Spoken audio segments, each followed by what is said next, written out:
Perkenalkan, nama saya Karina Septiana dari kelas PBSI Pagi 5A. Di sini saya akan memaparkan tentang model atau strategi pembelajaran yang saya pilih beserta metode atau tekniknya dan juga langkah-langkah penerapan di dalam kelasnya. Video ini dibuat untuk memenuhi tugas ulangan tengah semester mata kuliah strategi pembelajaran. Baik, dimulai dari pertama, model atau strategi pembelajaran yang saya pilih yaitu model pembelajaran kooperatif. Model pembelajaran kooperatif sendiri yaitu model pembelajaran yang berfokus pada kelompok kecil untuk bekerja sama dalam meningkatkan kondisi belajar. Nah, tujuan dari model pembelajaran kooperatif ini ada 3. Yang pertama, meningkatkan akademis atau prestasi. Yang kedua, penerimaan perbedaan, dan yang ketiga, mengembangkan keterampilan sosial. Nah, dalam model pembelajaran kooperatif ini terdapat banyak sekali strategi atau teknik yang dapat kita terapkan dalam pembelajaran di kelas, baik untuk pembelajaran daring maupun tatap muka, seperti jigsaw, STAT, picture of picture, kemudian number of together, dan sebagainya. Jadi, kita harus memilih dan menyesuaikan terhadap kondisi siswa, fasilitas, dan sebagainya. Dan yang kedua yang akan saya bahas yaitu strategi atau metode atau teknik yang saya pilih dari tipe kooperatif ini. Baik, metode yang saya pilih yaitu STAT. STAT sendiri kepanjangannya yaitu Student Team Achievement Division. Nah, metode ini adalah metode yang paling mudah dan metode paling sederhana dari tipe kooperatif. Nah, metode ini yaitu membagi siswa dalam beberapa kelompok kecil yang berisikan anggota 4-5 orang untuk mendiskusikan untuk mendiskusikan materi yang akan diajarkan. Jadi setelah membentuk kelompok kecil akan diawali dengan penyampaian tujuan pembelajaran. Jadi tujuan apa yang akan dicapai dari pembelajaran di hari itu. Jadi materi apa yang akan dicapai, KD apa yang akan dicapai. Kemudian ada juga penyampaian materi. Setelah penyampaian tujuan pembelajaran, penyampaian materi. Nah, dalam penyampaian materi ini, penyampaian tidak disampaikan secara keseluruhan, hanya untuk pengantar saja. Kemudian diberikan pertanyaan untuk kemudian didiskusikan.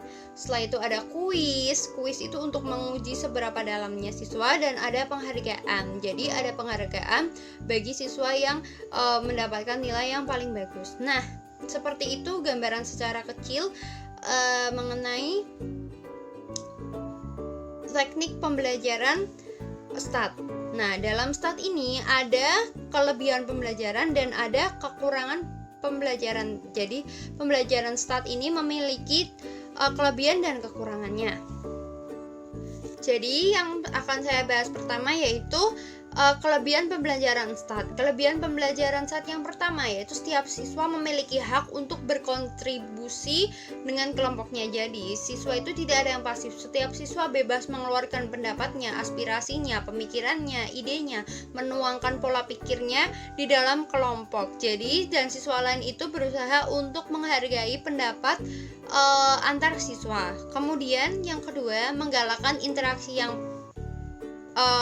positif dan aktif. Jadi melalui pembelajaran STAT ini, siswa itu dapat berinteraksi antar sesama teman dengan positif karena membahas diskusi yang positif, diskusi mata pelajaran, bukan hanya membahas gosip, membahas tentang berita yang tidak penting. Jadi dan juga setiap siswa itu aktif. Jadi setiap siswa itu bisa menanggapi, bisa memberikan penjelasan, bisa memberikan tutor, bisa bertanya seperti itu. Kemudian yang ketiga, membantu siswa untuk mengembangkan aspek sosialnya dibanding aspek kognitifnya. Jadi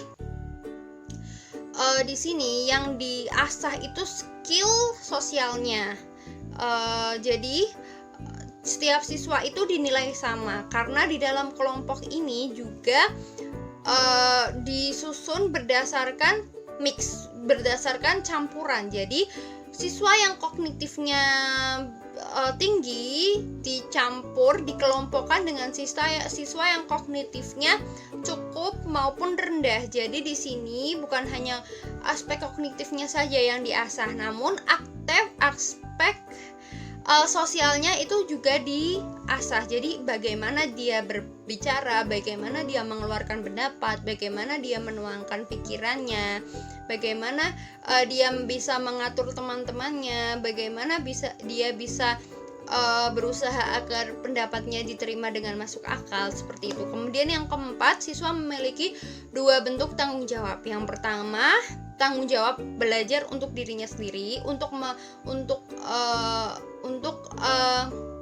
kepentingan dirinya sendiri, dan yang kedua tanggung jawab belajar untuk kepentingan kelompoknya. Jadi siswa tuh mengurangi tingkat egoismenya. Jadi siswa juga mementingkan kepentingan kelompoknya, kepentingan belajar kelompoknya, begitu. Kemudian pembelajaran oleh rekan sebaya atau yang lebih dikenal dengan peer teaching itu lebih diutamakan daripada pembelajaran yang diajar oleh guru. Jadi tutor sebaya itu dalam kelompok itu sangat besar perannya. Jadi antar siswa, jadi siswa yang kognitifnya pintar mengajarkan siswa yang kognitifnya cukup, jadi siswa yang kognitifnya kurang bisa bertanya. Jadi terjadilah kekompakan, terjadilah solidaritas yang kuat. Kemudian siswa lebih termotivasi untuk belajar dan meningkatkan prestasinya. Jadi melalui diskusi tersebut, jadi siswa itu lebih tergugah untuk bersemangat mempelajari materi apa sih yang akan diajarkan, bagaimana saya itu bisa aktif di dalam kelompok tersebut. Jadi saya harus mempelajari terlebih dahulu, begitu. Nah, selain kelebihannya itu banyak sekali. Siswa bisa melatih jiwa kepemimpinannya, siswa bisa melatih kekompakannya, dan sebagainya. Namun di balik segudang kelebihannya itu ada juga kekurangan dari teknik STAT ini. Nah, kekurangannya ini, teknik STAT ini yang pertama menguras waktu. Jadi yang biasanya guru hanya memaparkan materi, guru hanya menyampaikan dengan ceramah saja, ini guru ini harus benar-benar siap secara matang, siap materi, siap secara tenaga, dan siap secara alat pendukungnya. Nah, 3 langkah STAT yang sangat menguras waktu yaitu penyampaian materinya, kemudian kegiatan berkelompoknya, dan yang terakhir itu adalah kuisnya. Jadi 3 ini sangat menguras waktu yang cukup banyak. Kemudian yang kedua itu jika guru tidak meminta siswa untuk lebih aktif, untuk produktif, untuk di diskusi itu, agar diskusi itu hidup, maka ada salah satu grup yang pastinya akan pasif, yang pastinya akan tidak tertarik dengan diskusi tersebut, begitu. Jadi guru tuh harus tetap memantau, tetap controlling terhadap jalannya diskusi tersebut agar tak ada satupun grup yang pasif, begitu, atau tidak bersemangat dalam mengikuti diskusi.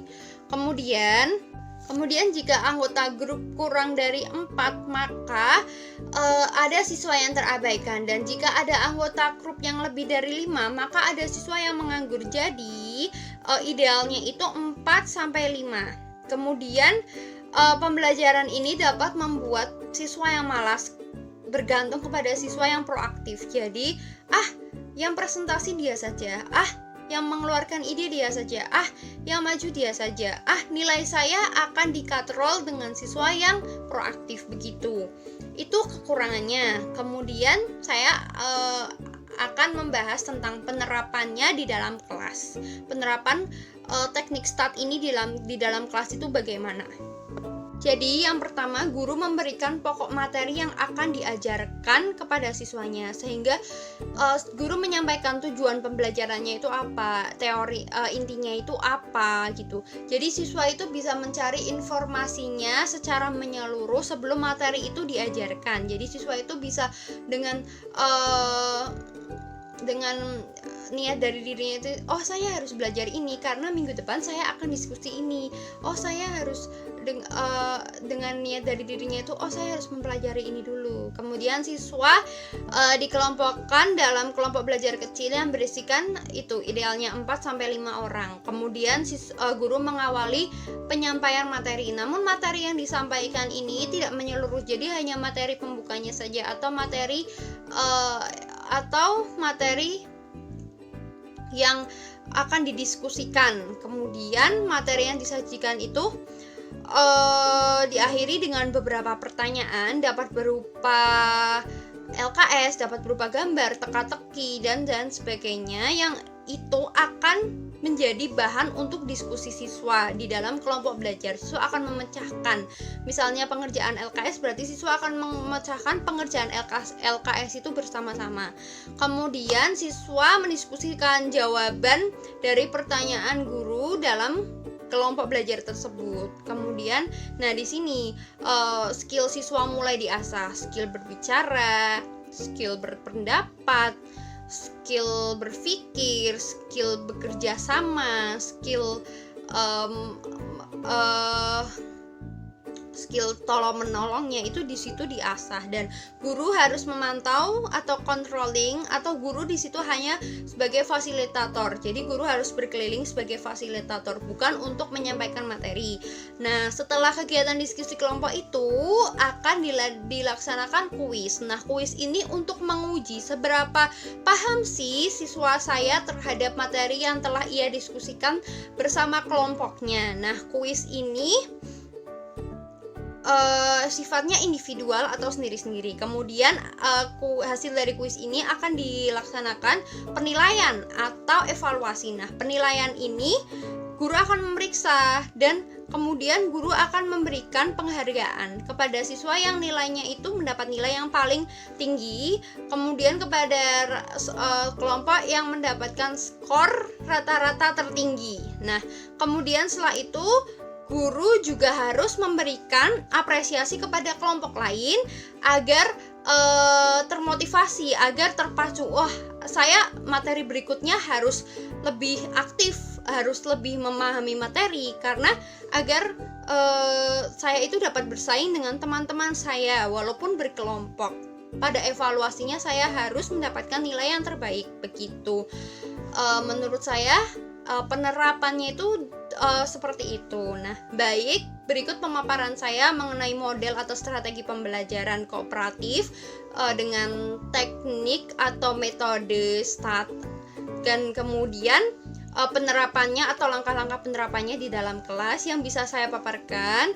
Mohon maaf jika ada kesalahan kata atau ilmu yang kurang saya kuasai, mohon maaf sebesar-besarnya. Sekian dari saya. Wassalamualaikum warahmatullahi wabarakatuh.